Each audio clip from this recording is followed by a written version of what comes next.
American political and social environments in the 1950s to 1980s. Introduction. The 50s to 80s in American politics was a period of social and economic change. The aspects of the new political culture both shaped and were shaped by the rapid progress of society. The notable changes include new policies that benefited working-class white people, the discussion of civil rights, the Vietnam War and its outcomes, and the rise of a new brand of conservatism during the 1980s. The changes in politics and society. Legislation that led to a booming economy. The decade prior, the 1940s, was defined by severe economic stagnation prompted by the Second World War. However, the decline in the quality of life in the U.S. was soon about to end with new government legislation. According to Locke and Wright, government spending during World War II pushed the United States out of the Depression and into an economic boom that would be sustained after the war. By protecting landowners from significant financial loss, often at the expense of the national bank, and insuring mortgages, the government made homes affordable to a large portion of the population.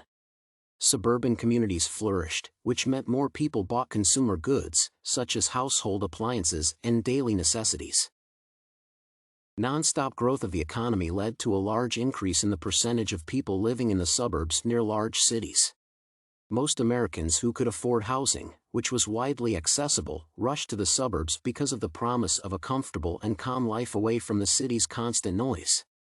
A house with electrical appliances, a vehicle, and land surrounding the house, which could be cultivated into a garden or lawn, became Americans' living standards. Civil rights. The struggle for equality still weighed heavily on African Americans. In 1964, the Supreme Court made an effort to enforce racially integrated schools all over the country, specifically focusing on the South. Some white Americans responded negatively by claiming that such schools were communist and controlling. Despite this backlash, segregation in education was outlawed in the South as of 1968. However, education was part of America's social, legal, and economic discrimination. The economic boom promised much to the African American population, yet they were still far from receiving its benefits. Locke and Wright quote Rosa Parks in her documentation of the life of black people in Alabama during the late 50s. "This thing called segregation here is a complete and solid pattern as a way of life." Activists and faces of the community started mobilizing people to protest segregation. The 50s also saw the rise of Martin Luther King's popularity. Congress passed the Civil Rights Act of 1957. However, it compromised most other solutions to racial injustice. The 60s saw developments in the civil rights movement, the passing of the Civil Rights Bill of 1964, among others. The discussions about racial equality undoubtedly influenced government policy and laid the foundation for social change. African Americans held seats in government and Congress increasingly until the 80s because of the changing public opinion on the status of black people in society. The Vietnam War. Vietnam, divided into South Vietnam and Viet Cong, was a topic of hot political discussions during the 1960s. America aided the Southern Vietnamese Army to help suppress a domestic communist insurgency. The ground war began in 1965, spurring controversy and debate among the population. Youth subcultures, such as hippie culture, started to surface and gain traction around this time because of their message of peace in opposition to the war effort. This war's cultural significance was unprecedented, spawning many protests, marches, music genres, and campaigns. This significance can be explained by the fact that the battlefield was being covered on national television. The war had also left many soldiers and military personnel with long-lasting PTSD, with many later describing their experience of the war as horrific. Veterans' mental health also became a topic of conversation among the American population, creating cultural awareness about trauma from war. Democrat and Republican rhetoric. The country's tense political and social state brought on by the civil rights protests, feminist rallies, and the anti-war movement meant both leading parties in America had to consider their rhetorical tactics carefully.